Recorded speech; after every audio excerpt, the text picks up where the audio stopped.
ആദ്യം തന്നെ എനിക്ക് പറയാനുള്ളത്, നിങ്ങൾ ആദ്യമായിട്ടൊന്നുമില്ല ഈ തെലുങ്കും തമിഴൊന്നും കാണുന്നത്. തെലുങ്ക് പടത്തിലൊക്കെ നമുക്ക് പണ്ടേ അറിയാം. നോക്കിയിട്ട് കണ്ണുകൊണ്ട് നോക്കിയിട്ട് ആൾക്കാരെ പറത്തുന്ന ടീമുകളാണ്. അത് ഇന്നലെ തുടങ്ങിയ പരിപാടിയൊന്നുമല്ല. കാലാകാലങ്ങളായിട്ട് നമ്മുടെ ചിരഞ്ജീവി, പവൻ കല്യാണൊക്കെ പടം എടുത്ത് നോക്കുക. അപ്പം നിങ്ങൾ എന്ത് പറയും? നോക്കിയിട്ട് അല്ലെങ്കിൽ കൈവിരൽ കൊണ്ട് ചുറ്റി കാറ്റുണ്ടാക്കണം, നോക്കിയിട്ട് ആൾക്കാരെ പറത്തുന്നൊക്കെ ടീമാണ്. ഇതൊരു ഫിക്ഷണൽ മൂവിയാണിത്.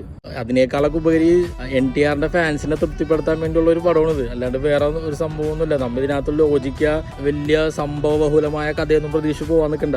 ഈ RRഉം ബാഹുബലിയും പുഷ്പയും ഒക്കെ നമ്മൾ വിജയിപ്പിച്ച ആൾക്കാരാണെന്നുണ്ടെങ്കിൽ ഈ പടവും കാണുന്നതിന് യാതൊരു കുഴപ്പമില്ല. കാരണം എന്താണ് ഈ പടത്തിലൊക്കെ ഉള്ളത്? ഒരു കുന്തവുമില്ല. ഒരു സെറ്റിട്ട് ഉണ്ടാക്കിയ സ്റ്റോറിയും അതിൽ കുറെ മാസ് എലമെന്റ് ഒക്കെ കയറ്റി കുറച്ച് പാട്ടും കുറച്ച് ഡാൻസും കുറച്ച് ഇമോഷനും ബിൽഡപ്പ് ഒക്കെ കൊടുത്ത് ഇവരെ ഈ സ്റ്റാർഡം കൊണ്ട് വിജയിച്ച പടങ്ങളാണ് ഇതെല്ലാം. അങ്ങനെ നമ്മൾ ഈ പടങ്ങളൊക്കെ കണ്ടെന്നുണ്ടെങ്കിൽ ഈ പടം കാണുന്നതിലും യാതൊരു തെറ്റുമില്ല. കാരണം അതുപോലത്തെ ഒരു കൈൻഡ് ഓഫ് മൂവിയാണ് ഈ ദേവര എന്ന് പറയുമ്പോൾ ആൾക്കാർക്ക് എന്നുള്ളൊരു ഫീലാണ്. എന്താണ് ഈ ദേവരക്ക് ഇത്രയധികം ഹേറ്റേഴ്സ് എന്ന് എനിക്ക് മനസ്സിലാവുന്നില്ല. ആ പുഷ്പയിലൊക്കെ എന്തിരുന്നിട്ടാണ് ഈ പടമൊക്കെ ഇത്ര വിജയിച്ചേക്കണം. ഇനി പുഷ്പ 2 വരുന്നുണ്ട്. എനിക്ക് തോന്നുന്നു മേക്കേഴ്സിനെ ആക്ച്വലി പേടിയായിട്ടാന്ന് തോന്നുന്നു അവർ ഇന്ന് വരും നാളെ വരും എന്ന് പറഞ്ഞിട്ട് ഈ പുഷ്പ ഇങ്ങനെ നീട്ടി കൊണ്ടുപോകുന്നത്. ഈ KGF ഇറങ്ങിയ സമയത്തൊക്കെ പുഷ്പന്റെ എല്ലാ പരിപാടിയും സ്ക്രിപ്റ്റും ഒക്കെ റെഡിയായി എല്ലാം സെറ്റായതാണ്. പകുതി എനിക്ക് തോന്നുന്നു ഷൂട്ടും കഴിഞ്ഞതാണ്. ബട്ട് KGFന്റെ വിജയവും ഇതൊക്കെ കണ്ടിട്ട് അവർ രണ്ടാമത് സ്ക്രിപ്റ്റ് മൊത്തത്തിൽ റീറൈറ്റ് ചെയ്ത് എഴുതി പിന്നെ രണ്ടാമത് പിടിച്ചാന്നാ പറയണം. അത്ര പോലും അവർക്ക് സ്വന്തമായിട്ട് തന്നെ കോൺഫിഡൻസ് ഇല്ല. ആദ്യത്തെ ഒരു മൂവിയിൽ ചക്ക വീണിട്ട് രണ്ടാമത് അതുപോലെ സംഭവിക്കുമെന്നുള്ള ഒരു പേടി കൊണ്ടായിരിക്കാം. അല്ലെന്നുണ്ടെങ്കിൽ ഇത് പണ്ടേ റിലീസാവേണ്ട സമയം കഴിഞ്ഞത്. ഇന്ന് വരും നാളെ വരും എന്ന് പറഞ്ഞിട്ട് ഇപ്പോൾ അവസാനം ഡിസംബറിൽ വരെ കൊണ്ട് എത്തിച്ചിട്ടുണ്ട്. ഒരു പടത്തിനായിട്ട് നമ്മൾ ക്ലാഷ് ആക്കൂല, ഇത് ഒറ്റ സോളോ റിലീസ് ഇറക്കുമെന്ന് പറഞ്ഞിട്ട് ഇപ്പോൾ December 6 കൊണ്ട് വെച്ചിട്ടുണ്ട്. എന്താണ് സംഭവം എന്ന് കണ്ടു തന്നെ അറിയാം. പിന്നെ ഈ ഒരു പടത്തിന്റെ പോരായ്മ എന്നുള്ളത് എനിക്ക് തോന്നിയത് ഇതിന്റെ VFX സൈഡ് വളരെ വീക്കായിട്ട് തോന്നി. വളരെ വീക്കാണ്. ഭയങ്കര ഒരു ആർട്ടിഫിഷ്യാലിറ്റി നമുക്ക് ഫീൽ ചെയ്യുന്നുണ്ട്.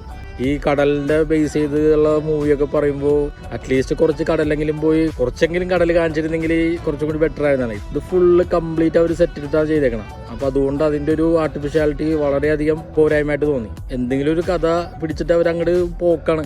ഏതാണോ ആ സ്റ്റാറിന്റെ ഫുൾ സ്വാഗ്, ആ ബിൽഡപ്പ്, ആ മാസ് ഇതൊക്കെ കാണിക്കാൻ വേണ്ടിയാണ് അവർ പടം ഇറക്കണത്. അപ്പൊ അതിലൊരു പരിധി വരെയൊക്കെ എന്തായാലും ഈ പടം സക്സസ് ആണ്. NTRന്റെ ദേവര എന്നുള്ള ക്യാരക്ടർ പൊളി സാധനം തന്നെയാണ്.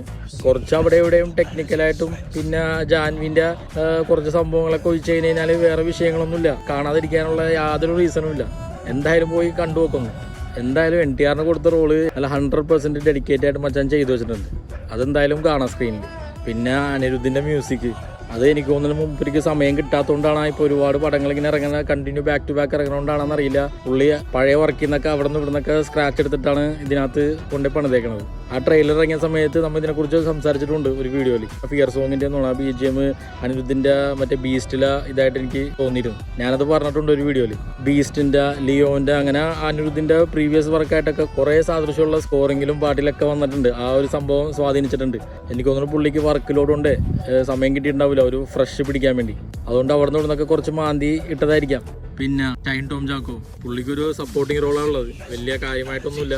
ബട്ട് പുള്ളിയുടെ ആ ഒരു മാനറിസവും ആ ഒരു തെറുതെറി നിൽക്കുന്ന ഒരു സംഭവങ്ങളൊക്കെ ഉണ്ടല്ലോ, അതൊക്കെ കുറെ കാണിക്കുന്നുണ്ട് ഇതിനകത്തും. പക്ഷെ ഡയലോഗായിട്ട് വലിയ സംഭവങ്ങളൊന്നുമില്ല. ഒരു സപ്പോർട്ടിങ് റോളാണ്. പുള്ളിയുടെ ആ ഒരു സ്പേസിൽ നിന്നുകൊണ്ട് അത് പോയിച്ചിട്ടുണ്ട് സംഭവം. പിന്നെ ഇങ്ങനെയൊക്കെ ഒരു അവസരം കിട്ടുമ്പോൾ ആരാണ് കഥയും അല്ലെങ്കിൽ ക്യാരക്ടർ ഡെപ്തും ഇതൊക്കെ നോക്കുന്നത്? ഇത്രയും ഒരു ബിഗ് ബഡ്ജറ്റ് തെലുങ്ക് പടം, കൊട്ടാല ശിവ എന്ന് പറഞ്ഞ വലിയ ഡയറക്ടർ, പിന്നെ NTRന്റെ ഒപ്പം അഭിനയിക്കാൻ പറ്റുന്നത്, സെയ്ഫ് അലി ഖാന്റെ ഒപ്പം അഭിനയിക്കാൻ പറ്റുന്നത്, ഇതൊക്കെ നോക്കുമ്പോൾ പിന്നെ വേറെ ക്യാരക്ടറും ഒന്നും നോക്കേണ്ട കാര്യമില്ല. അങ്ങോട്ട് പോയി അഭിനയിക്കാന്നുള്ളതുള്ളൂ. അങ്ങനെ പോയി ചെയ്തായിരിക്കും ഷൈൻ. പിന്നെ സെയ്ഫ് അലി ഖാന്റെ സംഭവം, അതിപ്പോൾ നമ്മുടെ ഒരു നായകൻ്റെ ആ ഒരു പവർ കിട്ടണമെന്നുണ്ടെങ്കിൽ അതിന് കട്ടക്ക് നിൽക്കണ വില്ലൻ വേണമെന്ന് പറയും. എന്നാലേ ആ നായകനാവുള്ളൂ. അതിനെന്തായാലും ഒരു പെർഫെക്റ്റ് ആളാണ് സെയ്ഫ് അലി ഖാൻ. നമ്മുടെ ആദിപുരുഷന്റെ അത്രയൊന്നും ട്രാജഡി ആയിട്ടില്ല എന്തായാലും സംഭവം. NTRന്റെ ഒപ്പം നല്ല കട്ടക്ക് തന്നെ പിടിക്കുന്നുണ്ട് സെയ്ഫ് അലി ഖാനും. പിന്നെ എടുത്തു പറയേണ്ട റോൾ എന്ന് പറഞ്ഞാൽ നമ്മുടെ കാളിയരസന്റെ റോള്. പുള്ളിയുടെ റോൾ എനിക്ക് നന്നായിട്ട് വർക്കായി. പുള്ളി നല്ല പെശകായിട്ട് ചെയ്തിട്ടുണ്ട്. ഒരു നെഗറ്റീവ് ഷെയ്ഡ് ആണെങ്കിലും പുള്ളി പൊളിച്ചു. പിന്നെ ക്ലൈമാക്സിനെ കുറിച്ച് പറയുകയാണെങ്കിൽ പേഴ്സണലി എനിക്ക് നന്നായിട്ട് ഇഷ്ടപ്പെട്ടു. ആ ഒരു ട്വിസ്റ്റും ആ ഒരു സംഭവമൊക്കെ കൊണ്ടുവന്നത് എനിക്ക് നന്നായിട്ട് ഇഷ്ടപ്പെട്ടു. പിന്നെ കുറെ പേര് ബാഹുബലിന്റെ ക്ലൈമാക്സ് ഒക്കെ ആയിട്ട് കമ്പയർ ചെയ്യുന്നുണ്ട്. ചിലപ്പോൾ ഒരു പക്ഷേ ഡയറക്ടർ അത് ഇൻഫ്ലുവൻസ് ചെയ്തിട്ടുണ്ടാവാം. കാരണം എല്ലാ ക്രിയേറ്ററും 100% ഒരു ഫ്രഷ് ക്രിയേഷൻ എവിടെയും കാണാത്ത, ഇതുവരെ ഇല്ലാത്തതൊന്നും ആരും ഉണ്ടാക്കുന്നില്ല. എവിടെന്നെങ്കിലൊക്കെ കിട്ടിയ റെഫറൻസ്, എവിടെന്നെങ്കിലൊക്കെ കിട്ടിയ സംഭവങ്ങളൊക്കെയാണ് അവർ അവരുടേതായ രീതിയിൽ അവർ എക്സ്പ്രസ് ചെയ്ത് കൊണ്ടുവരുന്നത്. അങ്ങനെയാണ് ഒരുമാതിരിപ്പെട്ട എല്ലാ ക്രിയേറ്ററും. ചില സമയത്ത് ഇതുവരെയും ആരും കാണാത്തതാ എന്തെങ്കിലും സംതിങ് ഡിഫറെന്റ് ആയിട്ട് ഫ്രഷ് ആയിട്ട് നമ്മുടെ ഐഡിയയിൽ വരും. പക്ഷെ എപ്പോഴും സംഭവിക്കണമെന്നില്ല. നമ്മുടെ ഉള്ളിൽ ഒരുപാട് കാര്യങ്ങൾ നമ്മൾ അറിഞ്ഞു അറിയാത്തതൊക്കെ ആയിട്ടുണ്ട്. അത് നമ്മുടെ വർക്കിലും അത് ഇൻഫ്ലുവൻസ് ചെയ്യും. അപ്പോൾ ചിലപ്പോൾ അങ്ങനെ സംഭവിച്ചതായിരിക്കാം ഈ ബാഹുബലിൻ്റെയൊക്കെ ആയിട്ട് റിസംബ്ലൻസ് തോന്നണത്. എന്നാൽ പോലും ഈ പടത്തിൽ അത് കൊണ്ടുവച്ച സംഭവം എന്തായാലും സൂട്ടാണത്. എനിക്ക് ഒട്ടും തോന്നിയില്ല ബാഹുബലിനെ അങ്ങനെ തന്നെ അങ്ങോട്ട് ഡിറ്റോ കോപ്പി അടിച്ചിട്ടുണ്ടെന്ന്. അങ്ങനെ നമ്മൾ ഓരോ സീൻ ബൈ സീനും അല്ലെങ്കിൽ ഓരോരോ പാട്ടും നമ്മളെടുത്ത് കുറ്റം പറയുകയാണെങ്കിൽ ഇത്രയും വിജയിച്ച കോടികൾ 1000 കോടി 2000 കോടിയൊക്കെ വാങ്ങിച്ച പടത്തിന് എന്തെല്ലാം ഫ്ലോസ് ഉണ്ടാവും. ഓരോന്നും നമ്മൾ എടുത്ത് പറയുകയാണെങ്കിൽ എന്തെല്ലാം നെഗറ്റീവ്സ് നമുക്ക് പറയാനുണ്ടാവും. എല്ലാം പെർഫെക്റ്റ് ആയിട്ടൊരു പടം സംഭവങ്ങളൊന്നുമില്ല. എന്തെങ്കിലുമൊക്കെ ഫ്ലോ എവിടെയെങ്കിലുമൊക്കെ ഉണ്ടാവും. ഇതൊരു പക്കാ ഫാൻ ബോയ് പടം, ഒരു മാസ് കൊമേഴ്ഷ്യൽ പടം, അത്രേ ഉള്ളൂ. ആ ഒരു ലോജിക്കിൽ പോയിരുന്ന് കണ്ടാൽ മതി സംഭവം. എന്താണോ അവർ പറയാൻ ഉദ്ദേശിക്കണം അത് അവരുടേതായ രീതിയിൽ അവർ പറഞ്ഞു വെച്ചിട്ടുണ്ട്. അത് വേണമെങ്കിൽ പോയി കാണാം, നിർബന്ധിക്കണമെന്നില്ല. വേണമെങ്കിൽ പോയി കാണാം, ഇല്ലെങ്കിൽ വേണ്ട, അത്രേ ഉള്ളൂ സംഭവം. അത് എനിക്ക് തോന്നുന്നത് നമ്മുടെ കേരളത്തിലാണ് ഇത്രയും നെഗറ്റീവ് പറയണമെന്ന് തോന്നുന്നു. ബാക്കിയുള്ള സ്ഥലത്തൊക്കെ NTRന്റെ വാഴ്ത്തുക്കളോട് വാഴ്ത്തുക്കളാണ്. അതിപ്പോൾ എന്താ പറയുക, ചിലത് നമുക്ക് സെറ്റാവും, ചിലത് നമുക്ക് സെറ്റാവില്ല. ആ ഒരു സംഭവം അത്രേ ഉള്ളൂ. അപ്പോൾ ഓവറോൾ നോക്കുകയാണെങ്കിൽ ഒരു 1 ടൈം വാച്ച്. അപ്പോൾ അതിനുള്ള മുതലൊക്കെ എന്തായാലും ഉണ്ട്.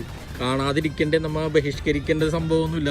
ദേവരാന്ന് പറഞ്ഞു. അപ്പോൾ എന്തായാലും കാണാത്തവരാണെങ്കിൽ പോയി കാണാൻ തീർച്ചയായിട്ടും. കണ്ടവരാണെന്നുണ്ടെങ്കിൽ നിങ്ങളുടെ അഭിഷേകം നടത്തുക കമൻറ്റ് ബോക്സിൽ. ഓക്കെ, അപ്പോൾ അടുത്തൊരു ഇടിവെട്ടുപാടായിട്ട് വരാം. Till then bye.